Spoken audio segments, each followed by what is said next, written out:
여러분 안녕하세요, 리우입니다. 오늘은 일상부터 6번째 시간, 땅과 광물에 관련된 파트를 한번 끝내버릴 거예요. 그러면은 바로 시작해볼까요? 자, 흑토는 지면 위에 흙이 한가득 쌓여있는 모습을 나타낸 글자예요. 이 윗부분만 따로 떼어놓고 보면 열십자인데, 우리 앞부분에서 배웠었죠? 열십자는 붓으로 쓰일 때라던가 아니면 어떤 의미를 나타낼 때 많다라고 하는 의미를 나타내는 경우가 많다라고 했었죠. 그것처럼 이 아래쪽에 있는 하나 1이라고 하는 변이 흙을 나타내고 그 위에 많이 쌓여있는 흙더미들을 나타낸다라고 생각을 하시면 될 거예요. 그래서 많은 흙이 지면 위에 있는 모습이다 라고 해서 흑토라고 하는 겁니다. 음독은 노와 토로 읽힐 수가 있는데, 보통 여러분들이 흔히 착각하는 것 중에 하나가 토지라고 하는 단어를 좀 빨리 배워서, 토치라고 하는 단어를 빨리 배워서 흑토는 우리나라 말이랑 똑같은 토 쪽이 훨씬 더 음독이 기본적이구나 라고 잘못 외우시는 분들이 많아요. 그런데 대부분의 단어에서 이 음독으로 읽힐 때는요, 토보다는 노로 읽히는 경우가 대부분입니다. 토목도 토보크가 아니라 노보크라고 하고요. 토대도 토다이가 아니라 노다이라고 읽어요. 그러니까 주의가 조금 필요한 부분이에요. 그리고 훈독으로는 츠지라고 읽습니다. 츠지. 그래서 흙을 나타낼 때는 기본적으로 츠지라고 읽고요. 뭐 츠지야소비라고 하면은 흙을 가지고 어린애들이 막 놀이공원 같은 데서 흙을 가지고 하는 놀이 전반적인 것을 츠지야소비라고 하고요. 흙 냄새가 난다라고 하죠, 우리가. 그럴 때 이제 츠치크사이라고 합니다. 자, 다음으로 보실 것은 언덕구자인데요. 언덕구자는 이제 모양 자체로 보자면은 여기 나와 있는 것처럼 지면 위에 봉긋 솟아있는 언덕들, 겹쳐서 보이는 언덕들의 모습을 나타냈다라고 볼 수도 있고요. 타자, 글자를 쪼개서 본다면은 이 지면 위에 꽂혀있는 도끼 마냥 솟아있는 모양이다 라고 해서 언덕이다 라고 볼 수도 있어요. 여기 나와 있는 이 글자는 도끼 근자예요. 여기 불도끼라고 되어 있는데 불자는 오타니까 지워주도록 하세요. 이 도끼 근자 같은 경우는 뒤에 무기 파트에서 나오니까 지금은 딱히 따로 외우기보다는 그냥 그런 거구나 하고 넘어가시면 될 것 같아요. 자 같은 경우는요, 앞에서 봤던 마을 주자처럼 음독이 뭐다, 훈독이 뭐다라고 따로따로 외우는 것보다는 그냥 여기 나와 있는 이 세 가지 단어 정도만 따로 외워두시면 될 것 같아요. 구릉은 규료라고 읽고요. 사구는 사규라고 읽고 언덕은 오카라고 읽습니다. 이 한자가 원래는 중학 한자라 가지고 교역 한자에는 포함되어 있지는 않지만은 한자의 부수자로서 굉장히 많이 쓰이는 한자 중에 하나이기 때문에 집어 넣어뒀어요. 다음에 나오는 한자는 언덕구, 고을구라고 하는 한자예요. 이 한자 같은 경우는 생긴 게 경사면에 있는 바위가 이렇게 뿜어져 나오고 위에 나무 같은 게 이렇게 잡초 같은 게 막 자라서 있는 게 굉장히 많다 라고 하는 그런 의미로 제가 풀이를 해놓긴 했는데 조금 억지스럽긴 하죠. 그래도 뭐 어쩔 수가 없어요. 이런 한자들 같은 경우는 그냥 외워두시는 게 좋을 거예요. 이 언덕부, 고을부 같은 경우는요, 사실 여러분들이 완벽하게 외울 필요가 없는 한자예요. 왜냐? 쓰이는 경우가 기후현이라던가 뭐 다른 지명이라던가 인명에 쓰이는 정도밖에 없고, 일반적인 단어에는 이 어휘가 거의 쓰일 일이 없어요. 그래서 이 한자의 생김새 자체는 기후현에 쓰이는 그런 한자구나 라고 생각을 하면 돼요. 그러니까 한자를 따로 외우기보다는 기후현의 후에 해당하는 한자구나, 이 정도로 파악만 해두시면 되는 거죠. 그럼에도 불구하고 이 한자를 첫째 단원에 넣은 이유는요, 이 한자가 부수가 되는 경우, 여기 이렇게 작게 보이는 이 부수자로 쓰이는 경우가 굉장히 많기 때문입니다. 이 부수는 굉장히 많이 쓰이는 데다가 또 좀 특이해가지고 부수의 위치에 따라가지고 이 부수가 가지고 있는 의미가 조금 바뀌어요. 여기 잠깐만요, 밑에 보시면은 나와 있는데, 이렇게 부수로 쓰일 때 구릉이라던가 위에 보이네요. 아니면 육지, 육자 이런 곳에 쓰일 때에는 왼편에 붙어가지고 이 언덕의 의미를 나타내고요. 도시도자, 여기 나와 있는 것처럼 도시도자 같은 경우에는 오른편에 붙어있죠.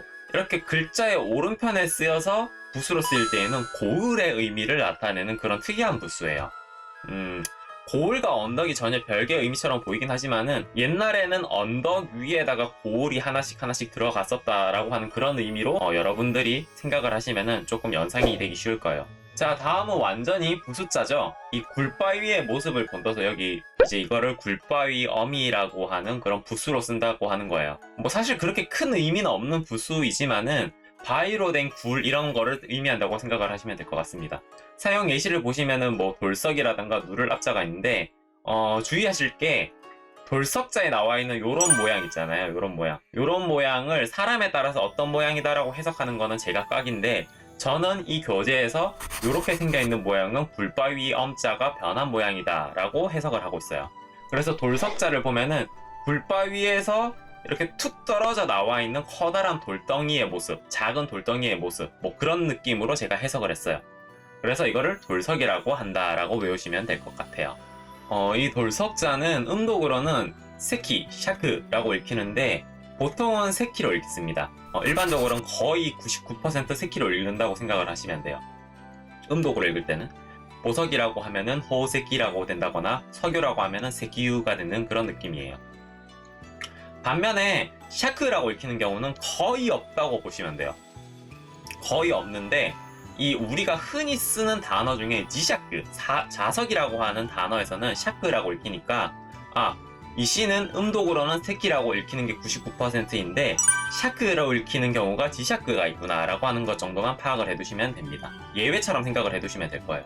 그리고 훈독은 이시라고 읽습니다. 이시라고 하면 돌이고 쿠로이시라고 하면 흑석이 되는 건데 이제 이시아타마라고 하면은 돌머리가 되잖아요.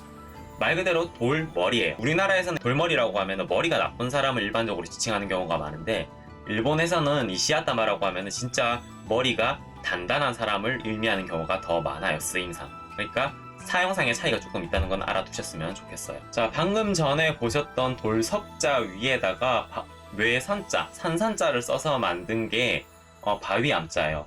이 산만한 크기의 단단한 돌, 혹은 산에서나 볼 수 있는 거대한 돌, 뭐 이런 의미라고 생각을 하시면 될 것 같아요. 큰 바위를 의미하는 바위암자가 됩니다.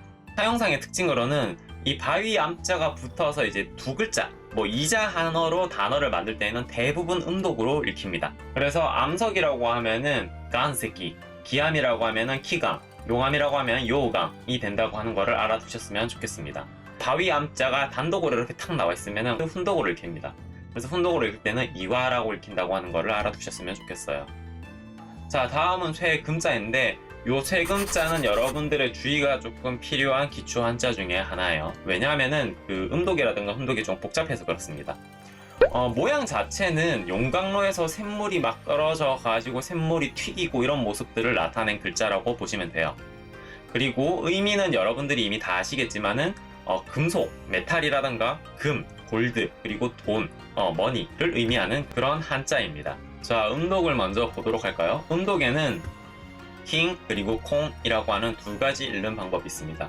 둘 다 순위 자체를 보면은 단어 생산성 자체를 보면은 굉장히 많은 단어들을 만들어내는 것을 알 수 있어요. 그럼에도 불구하고 이제 기본적인 형태를 어느 쪽으로 책정하는가라고 묻는다면은 저는 킹 쪽을 기본적으로 책정을 할 거예요. 왜냐하면 이 킹 쪽이 훨씬 더 현대적이고 굉장히 많은 단어들을 더 많이 만들어내요. 예문으로 먼저 들어가서 체크를 해볼게요. 이 세 글자를 나타내고 킹이라고만 읽는다면 이것은 금을 의미합니다. 즉 골드를 의미해요. 그렇다고 해서 이게 골드만 의미하는 건 아니고 뭐 킨소크라던가 겐킹이라던가 유오킹처럼 금속을 나타내기도 하고 돈을 나타내기도 합니다. 즉 광범위한 의미로 여러모로 자주 쓰이는 그런 발음이라는 거예요. 반면에 이 콩 같은 경우는 보시면 아실 텐데 뭐 금동, 황금, 금강석 이런 것들을 보면 아시겠지만은 대부분 이 금속류 혹은 금으로 쓰이는 거에 쓰입니다. 금속류보다도 금에 더 많이 쓰여요. 왜냐면은 이 콩이라고 하는 단어 자체가 불교적인 무언가를 나타내는 그런 용어들 속에서 살아남아서 지금까지 쓰이는 것들이거든요. 금동도 우리가 불교에서 금동 조각상 같은 걸 많이 볼 거고, 황금에 관한 이야기도 인도 쪽이라든가 이런 쪽을 통해 가지고 일본에 많이 전래가 됐어요, 용어 자체가. 그리고 금강석 이런 것도 불교에서 많이 쓰이는 용어잖아요. 이런 것처럼 불교적인 색채가 드러나는 금에 관한 그런 용어들은 이 콩으로 읽히는 경우가 많다라고 하는 거를 체크해 두시면 될 것 같아요. 이제 머릿속에 이 킹이랑 콩이라고 하는 단어의 약간 뉘앙스적인 부분 구분이 되기 시작하죠. 이 훈독 같은 경우는 카네나 카나가 있는데 카네를 기본적으로 사용을 해요. 단독으로 카네라고 하면은 돈을 의미하고요. 뭐 이건 여러분들도 어느 정도 아실 거예요. 뭐 하리가네라고 하면 철사가 돼가지고 금속을 의미하기도 하고 하니까 어느 쪽으로도 쓸 수는 있다는 것을 주의하시면 좋을 것 같습니다. 이 카나는 뭔가 하면은요, 다른 단어 앞에 붙어가지고 이 쇠금자가 쓰이는 경우에 이게 카나로 바뀌는 경우가 종종 있어요. 그렇게 많진 않아요. 그러니까 몇몇 단어들이 나올 때마다 체크를 해두시면 돼요. 그 중에서도 특히 많이 쓰이는 단어는 요 두 가지가 있습니다. 금속 장식을 카나구라고 하고요, 쇠망치를 카나즈치라고 해요. 그러니까 요 두 단어 같은 경우를 잘 외워두시면 좋을 것 같아요.